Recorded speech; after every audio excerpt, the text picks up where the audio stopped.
سلطان الاولیاء سیدی سندی آخائی مولائی غوث الثقلین سیدی عبد القادر الجیلانی قدس اللہ سرہ الشریف اس ولی پاک کا نام ہے جن کا نام لینے کے لیے اولیاء بھی باوضو رہا کرتے تھے. سبحان اللہ. بے شک. نام پاک کے لیے بھی وضو فرمایا کرتے تھے. آپ کا لقب محی الدین ہے، دین کو زندہ کرنے والا. اور یقیناً خود غوث اعظم نے یہ اپنا واقعہ نقل فرمایا کہ میں ایک راستے سے گزر رہا تھا، ایک مسافر کو دیکھا، بہت ہی کمزور تھا، ضعیف تھا. وہ چلتے چلتے کبھی ادھر گر جاتا کبھی ادھر گر جاتا. میں اس مسافر کے قریب گیا، اس کو پکڑا اور اس کو جیسے ہی میں نے دونوں ہاتھوں سے سنبھالا وہ بالکل صحت یاب ہو گیا. چہرے پر رونق آ گئی، چہرہ اس کا خوشحال ہو گیا. تو غوث پاک فرماتے میں تعجب سے اسے دیکھنے لگا. ابھی تو اتنا کمزور تھا، ضعیف تھا، ناتواں تھا، چل نہیں پا رہا تھا. میں نے تجھے پکڑا، کیا تو صحیح سلامت ہو گیا؟ اس مریض نے پلٹ کر کے کہا اے شیخ عبد القادر مجھے نہیں پہچانتے. کہا کون ہے تو؟ وہ مریض کہنے لگا میں تمہارے نانا جان کا دین اسلام ہوں، لوگوں نے مجھے کمزور کر دیا، تم نے ہاتھ لگا کر کے مجھے پھر سے زندہ. نعرہ تکبیر، نعرہ رسالت. آپ کا لقب محی الدین پڑا کہ دین کو زندہ کرنے والے کا نام عبد القادر جیلانی ہے. بے شک. عزیزان گرامی، سرکار غوث العظم دستگیر رضی اللہ تعالیٰ عنہ کی کرامات اتنے ہیں کہ ہماری زندگی کی اتنی راتیں بھی نہیں ہیں کہ بیان کی جا سکے. سلطان الاولیاء کے کشف و کرامات پوری دنیا میں ایسے مشہور ہیں. اپنے تو اپنے شیخ الوہابیہ جو منکر اولیاء ہیں، منکر تصوف ہیں، صوفیہ پر تنقید کرنے والے، شیخ الوہابیہ ابن تیمیہ نے بھی لکھا ہے کہ جتنی کثرت سے کرامات میرے پاس شیخ عبد القادر جیلانی کی پہنچی ہے کسی اور ولی کی میں نے دیکھا ہی نہیں. الفضل لما شہید بہ الاعداء. دشمن جب کسی کی گواہی دیتے ہیں تو وہ گواہی، وہ فضیلت ہی کچھ اور ہوتی ہے. غوث العظم دستگیر رضی اللہ تعالیٰ عنہ بچپن سے، بلکہ آپ سے خود پوچھا گیا، کچھ چیزیں میں آپ کی ہی زبان سے سنا دوں. آپ نے اپنے قصیدے میں جو فرمایا، وجد کے عالم میں آپ نے ایک قصیدہ پڑھا جس کو آج قصیدہ غوثیہ کہا جاتا ہے. سقان الحب کأسات الوصال فقلت لخمرتی نحوی تعالی سعت ومشت لنعبی فی کؤوس فہمت بسکرتی بین الموالی فقلت لسائر الاخطاب لموا بحال وادخلوا انتم رجالی وهموا واشربوا انتم جنودی فساق القوم بالوافی ملالی شربتم فضلتی من بعد سکری ولا نلتم علوی واتصالی مقامکم العلا جمعا ولكن مقامی فوقکم ما زال عالی انا فی حضرتی تقریب وحدی یصرفنی حسبی ذو الجلالی انا البازی اشہب کل شیخ ومن ذا فی الرجال اعطا مثالی. پورا قصیدہ پڑھنے میں وقت لگ جائے گا لیکن اس قصیدے کے ایک ایک حرف میں ایک ایک موکل ہے. سبحان اللہ. غوث العظم رضی اللہ تعالیٰ عنہ کا ایک قصیدہ خود فرماتے ہیں تمام اولیاء کو مخاطب کر کے، اے گروہ اولیاء، میں نے جو جام معرفت پیا ہے، میری جام معرفت سے جو بچی تھی وہ تم نے پیا اور اس کے بعد بھی اب تک تم میرے مقام کو نہیں پہنچ سکے. میں باز اشہب ہوں تمام اولیاء کا.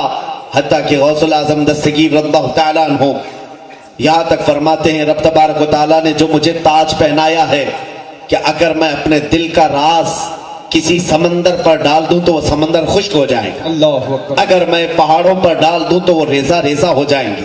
اگر میں یہ راز دل میں موجود کسی آگ کے سامنے ظاہر کروں وہ ٹھنڈی ہو جائے. حتیٰ کہ فرماتے ہیں میں اپنے قلب کا راز کسی میت کے سامنے کھول دوں وہ اسی وقت اللہ کے حکم سے کھڑا ہو جائے. سبحان اللہ. اسی وقت کھڑا ہو جائے. اور اتنا ہی نہیں، فرماتے ہیں کہ جتنے دن اور جتنی راتیں اور جتنے مہینے ہوتے ہیں سب مجھ سے آ کر کے پہلے اجازت لیتے ہیں. شعبان کا مہینہ طلوع ہونے سے پہلے ہی آتا اور کہتا ہے اے سیدی عبد القادر جیلانی اب میں آنے والا ہوں، مجھے مہینے میں یہ واقعات ہونے والے ہیں. غوث العظم دستگیر اشارہ فرماتے ہیں مہینے آگے چلتے رہتے ہیں. یہ مہینے بھی غوث العظم کی دستگیر کی बारगाह में हाजिरी देते हैं। हत्ता के गौस पाक फरमाते नजर तो इला बिलादिल्लाहि जमअन का खरदलतिन अला हुक्म इत्तिसाली, मैं सारे शहरों को अल्लाह के ऐसे देखता हूँ जैसे हथेली में राई के दाने को देखता हूँ। बेशक बेशक सुभान अल्लाह। राई के दाने को जैसे देख रहा हूँ। आपने क्या फरमाया? अल्लाह के सारे शहरों को, अल्लाह के सारे शहरों को, ये नहीं फरमाया जमीन के सारे शहरों को। ये शहर नागपुर है, मुंबई है, पूना है, ये जमीन के शहर है। इसके अलावा फुक़हा ने, मुफस्सिरीन ने फरमाया ये जो तुम दुनिया देख रहे हो इस तरह की 18,000 आलम और हैं। 18,000 आलम और हैं।